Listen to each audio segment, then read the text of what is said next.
Alright guys, it's Hank here. It's been a while since I made a video. I got a comment last time about how the camera was shaking, so I set up a makeshift tripod. Anyway, a couple of things that I'm going to cover today are permutations of a governmental system and what authority is given by the people in order to rule, and the different ways that these governmental systems work together and produce different results, and then beyond the results, how those types of things can evolve. And the first thing we're going to look at is polar philosophy, abstract absolutes. Now, anything that is an absolute is an abstract idea. There's no way that anything is absolute. There's always an exception to the rule. So when you use words like capitalism, socialism, communism to define a way that a monetary system works, you're actually losing a little bit of the nuance that's created by the actual systems and the way that they run. Pure capitalism, for example, is virtually non-existent. Socialism comes in a variety of forms. Even capitalism, or communism rather, comes in a variety of forms. So you have to basically take three different types of constructs and put them together, and it's going to give you a pretty accurate picture of how the economic system works with the mandate to rule, as well as the type of governmental system that you have in place. So the main economic theories that are out there today are capitalism, socialism, and communism. Capitalism, like I say, comes in a variety of different forms. So does socialism. So does communism. None of them are exactly pure. It's a philosophy. It's an idea of the way that commerce works between individuals. So, what are the different types of political systems that influence how the economic system is structured or works in practice? You've got corporatism, and these are only a few. Corporatism, oligarchy, plutocracy, anarchy, libertarianism, autocracy, totalitarianism, democracy, liberalism. Okay? So corporatism is basically where your big companies, your corporations, run the governmental system. Oligarchy is where you have the wealthiest members of your group, of your society, dictate how the system is going to run. Plutocracy is similar to oligarchy. It's slightly different.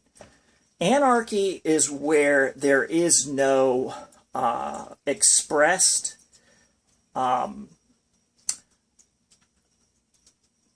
mandate for rule by other. Basically, anarchy is where each individual determines their own way of functioning with whatever economic system it is. Libertarian philosophies generally are hands-off, live and let live sort of philosophies, where there's a great emphasis on personal property. Autocracy is rule by a singular individual through a granted power, which we'll get on to later. Totalitarianism is a complete domination of the entire society by the governmental system. Democracy, direct democracy, is where everyone has an equal vote and all issues are decided on via direct vote. And liberalism is sort of not necessarily antithetical to libertarianism. It's more of an idea that it's necessary to have a kind of a social cohesion. It's not necessarily so far where an anarchist would believe that they can do everything on their own. A libertarian wants to make all of their own decisions about what they're going to do with their personal property. And somebody that had more of a liberal bent, or libertarianism, believes that there's certain sacrifices people should make in order for the collective good, because it can be argued that individuals don't always act rationally. They're not rational actors. This is kind of what disproves a lot of Adam Smith's early work in economics. The economics of the old day really focused on people always making rational decisions, and we've found over time that people are incapable of making rational decisions, or sometimes they don't have enough information to make the best rational decisions regarding their environment. So the next thing is the expressed authority to govern. What gives a government authority? Why will people follow a government? Well, law. You could have a constitution that clearly defines the powers of the government, or limits the powers of the government, and expresses the rights of the people, so the government can't overreach, or it may be legislated in that a community wants to reduce the speed limit in a certain area because there's been a lot of accidents and things. So you would take sort of one of these types of philosophies that's inside the political system that basically dictates what the law is, which plays into, obviously, how the economic system works. So let's see, do I have something that has law in here? Well, a republic, okay.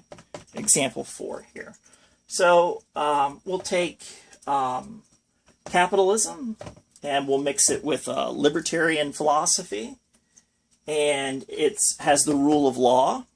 So it's a representative republic, and basically you end up, there you go, with a republic. You've got rule of law. Another way for expressed authority to govern is the divine mandate, and this goes back to something like monarchies, where they believe that they have the divine right by God to rule, or whatever higher power that they ascribe to, but they have been, by the virtue of being born into a certain family with a certain amount of resources, is basically their interpretation, manifest destiny sort of in a way, their interpretation that is what God intended them to do, would be to rule, and people accept that as divine mandate because they say, well, if I were supposed to rule, then I would have been born a ruler or in a ruling class. So that's kind of the divine mandate theory that comes behind a lot of monarchies and such. There's meritocracy, where the best suited individual is promoted to the position, and that is that's where they get their authority to rule, because they're the best person for the job. Like a republic works very well when people are able to apply the meritocratic principle and get the best people in government. And In the United States, it was hoped that the people would have equal vote in the Republic, and then it would go on to the Electoral College.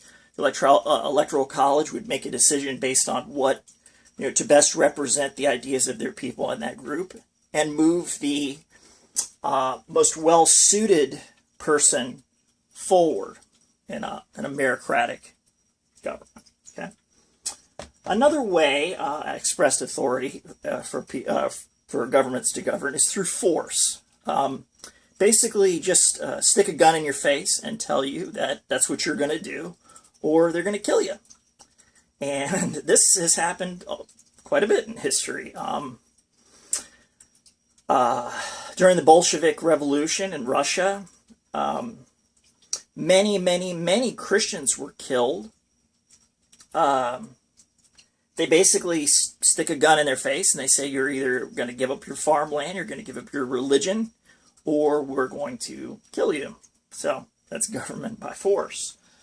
It's argued that all governments are have a monopoly on force, but my point here is that it's not generally what people accept. They don't accept, they actually chafe under a government that rules only by force. They don't really feel as if there's been a mandate given to their government that represents the people in some way, whether it be divine mandate, law, meritocracy, whatever. So, yes, all governments do have a monopoly on force, but it's not really something that gives the people, that lends any legitimacy to the government. So, and then the third, or the fifth, would be a moral authority to govern, where you would have somebody that possessed virtuous qualities or religious qualities, where they wanted to represent the people, basically merit through actual moral leadership by doing the right thing. Doesn't necessarily have to be codified like it would in law. It wouldn't have to be a divine mandate where somebody was born into a family. But a government could be recognized that it does the best things, it is the most moral, it creates constructs that are generally good for the people and generally good for the world. And therefore people will give them allegiance, if you will. At one time, the United States was seen as a moral authority. We had banking systems that were well regulated. We had rule of law. And the world looked to us because we accepted all kinds of different people. We wanted people to be able to integrate into our society. Of course, there's been troubles all throughout history. There always are bad eggs in there. But to invite people from other countries to come in and become American and adapt American ideas, the ability to freely practice their religion, generally to be able to live and let live. And since all people, I think, basically want to be free and be left alone and have, good things for their children, that gave the United States a good deal of moral authority in the way that it approached other nations in the world. It could arbitrate disputes, expected things to generally be fair. That may be a little Norman Rockwell sort of wishful thinking, white picket fence nostalgia for me, maybe, having that perception, being an American. But that's what I would like to believe. Since I wasn't born in that time, I'm not terribly certain about that. But in my lifetime, I've definitely seen a degradation in the moral authority of the governing bodies in the United States. So let's go on and take a look at how these combinations come together and what you end up with.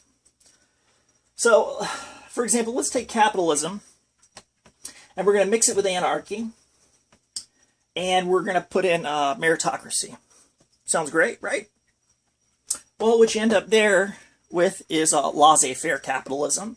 What happens in laissez-faire capitalism? That's basically where there are no rules. So if somebody wanted to buy property near yours and frack and destroy all the water, complete environmental degradation, all that matters would be to turn a profit. So this is where exploitation comes in. This is the very dark side of capitalism. And it also has a tendency to concentrate wealth in a certain area. And that's what I'm talking about when I talk about evolutions of governments, basically. So if you had a laissez-faire capitalism type of situation, it's quickly going to spawn things like corporatism, oligarchy, autocracy, potentially even totalitarianism. Because when you have enough money, you don't need meritocracy anymore. You can use force. Okay, so let's use another example. Fascism. Let's take a look at fascism. That's socialism. Okay, and let's mix corporatism in there. So, and then we'll add in force. That's fascism. Or you could even say law. Because basically what's happening is you have corporations that are controlling the monetary system. They're not letting capitalism function properly like they would in a free market. But since they can buy all of the politicians, they can buy a lot of influence. The Supreme Court ruled that corporations are people and have all the rights as people. It essentially enables anybody with a whole lot of money to dictate policy, which is law, or rule just simply by force. And that's where you end up with fascism. It's what happened in Germany after the collapse of the Weimar Republic, okay? Well, the French and other allies demanded reparations after World War II. The German government simply wasn't able to pay it. And they were an economic powerhouse. In fact, they had the best industry in all of Europe. And that's why the Europeans were afraid of the Germans, both in World War I and World War II. But because of that reparations, because of those reparations, it forced everybody to be so poor, they entered a hyperinflationary environment in the Weimar Republic in order to devalue their currency in such a way that would make the debts smaller. And in that time,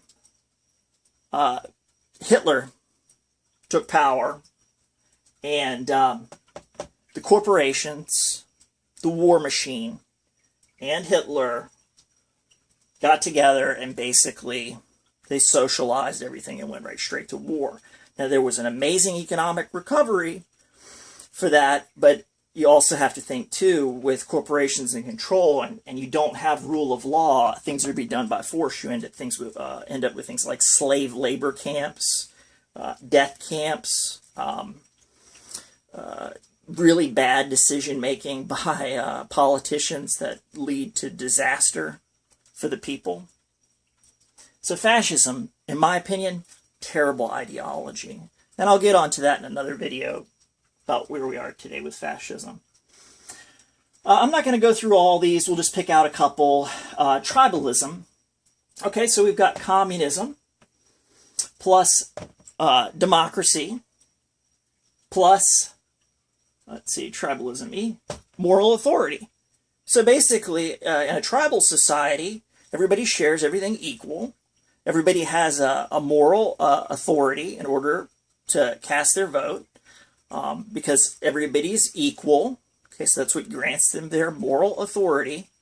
And it works for very, very small communities. Humans are tribal, but even in tribalistic societies and in pure communist societies, generally the most astute politicians will have a little bit more than everybody else. If you read Animal Farm, you'll find that some will be a little more equal than others. That's how communism usually works out. And then it just denigrates. It goes down into, autocracy. So there'd be some autocratic figure that would pop up, and then in order to defend their autocratic, their right to rule, they would go on to totalitarian philosophy. So that happens too. Okay, we've gone over Republic. We know about Soviet communism, the Bolshevik Soviet communism. I'm going to touch really quickly here on limited socialism, because that's kind of where we are today in a lot of Western societies that work pretty well, or did work pretty well. They've pretty much all been looted by the globalists. But it used to be in the UK and Canada, in Libya, actually, in Syria, France, Germany, to a lesser degree in the United States. But people paid taxes, which is a socialist thing. Yes, it is, because it's going to a centralized power. But they've used that money to reinvest in the people, to reinvest in education, to reinvest in roads. And that type of socialism, if you have a positive net gain on investment, you're doing just fine. That type of socialism works well. But the problem with that we see time and time again is corruption. Because when you have centralized money, it makes graft a little bit easier. It makes transparency a little more difficult. And it just has a tendency to, without really good oversight, without very strong vigilance and strong moral authority on behalf of the people to do the right thing, strong laws and punishments for corruption, and a meritocracy that puts the most able people in power, you can have those types of things work and do really well for the people. But like I say, unfortunately, it does have a tendency to lead towards corruption. Any centralization leads towards corruption. I'll give some thoughts on a limited socialism in another video. So that's a limited socialism is basically a combination of socialism plus liberalism plus a law. So then you've got theocracy, feudalism, slavery. What's slavery? Slavery is capitalism plus oligarchy under force. It can happen pretty quick like that. So you can use these constructs to see how one piece of the puzzle can move to the next piece of the puzzle, making it fairly simple to understand how these different constructs can come together and fall apart. And I'll talk about some of my philosophies, my personal philosophies, and how they might incorporate themselves into governments. In a different video, I'll focus on libertarianism and liberalism. Now, one more piece that I want to bring up, just to kind of illustrate a point here. Let's see if I can actually get this camera to work. No, you guys are just going to have to deal with the shaking and the tilt. Okay. I'll try and get down here so you guys can see. All right. Education in the United States today. And I just want to show you guys how top-down economics and education and stuff doesn't work. Okay? So I'm going to use these green lines to represent money and the flow of it in our current system. And these here are our groups. And you can see there's a slightly different demographic in each one of these groups, each one of these communities. Some have more people, some have less. So it basically is representing different needs in these communities. Okay, so in today's system, you have all of these people in every community. All right. All of them, and these green lines, again, they represent money. All of them are paying, okay, into a tax system, all right, that, let's see, this is really kind of tough here, okay, moves up to a central authority, okay? Now, from that central authority, there are political appointees, because cronyism has to be rewarded. You have NGOs, which are their own source of capital, that can dictate sort of what educational policy might be, because like I say, all the green represents money. So these political appointees oversee administrators. The NGOs also give money to the administrators. And here we have a tremendous amount of money that is siphoned off the educational system. And it's the responsibility of the administrators to ensure that the central authority's curriculum, as well as the NGO's curriculum, is enforced. And this pool of money then goes down to the teachers, okay, who are now teaching all of these communities with their diverse needs. They're receiving a lot less money. This is that beloved trickle-down economics we've heard so much about and how ludicrous it is. That is dictated by the central authority. So it takes away the community's ability to interact with the teachers and affect any change in their curriculum. All right, so let's get rid of this rotten system and let's try it a different way. Okay, what I think would be an ideal system. So let's get rid of all these little money lines and things here. Let's see. All right, let's get rid of all these money lines. Except for a few. I'll leave a few in place to make it easy.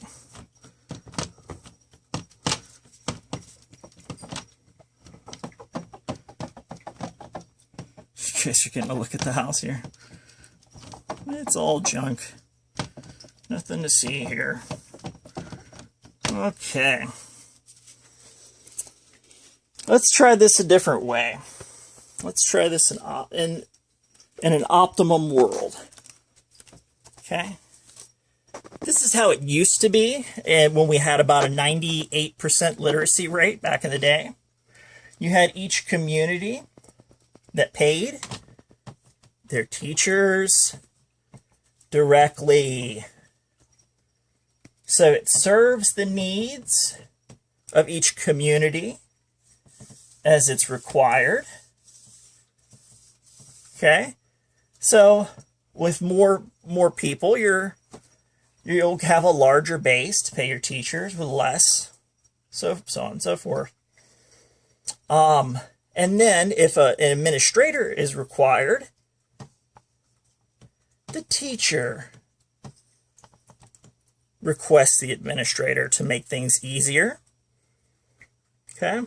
And since the teachers are being locally paid, they then return the money to the economy that they know and love.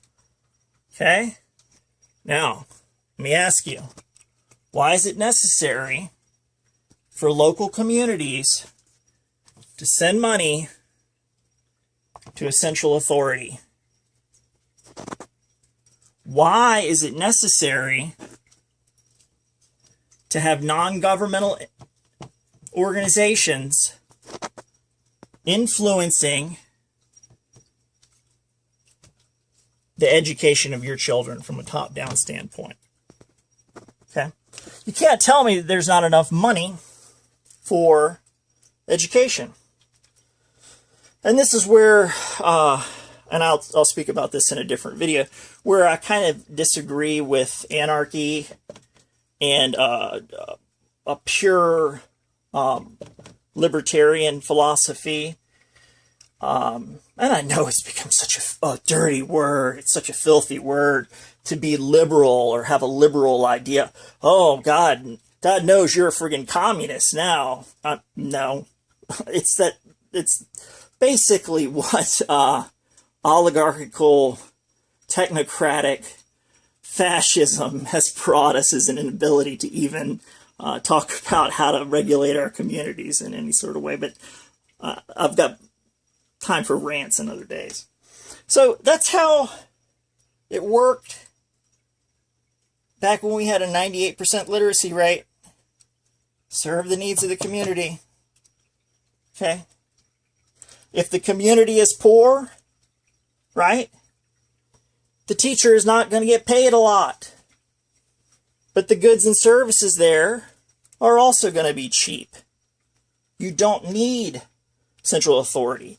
And if the community is too poor to even pay a teacher, that's when you need to find different government for that area in order to bring about some prosperity, or move, or appeal to other communities that may be able to write you a municipal bond or something, and maybe send in one of their people to oversee whatever disaster type situation that your people have gotten themselves into. Because that's how we do. We help each other.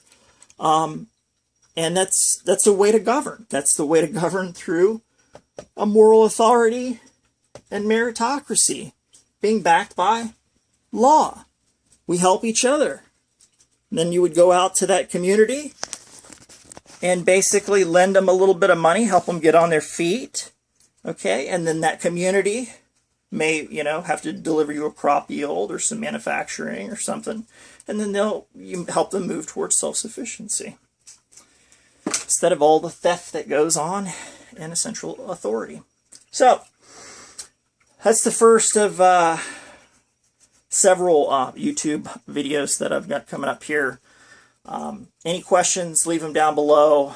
If you didn't like the camera shaking, I try and take every suggestion, everything that you write, and I think about it. That's why you're not going to see a video from me every day.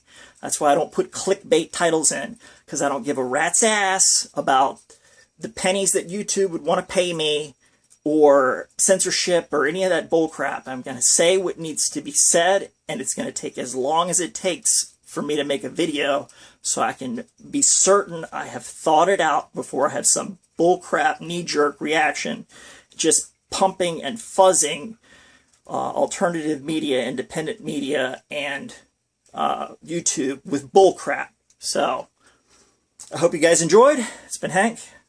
Catch you on the flip side.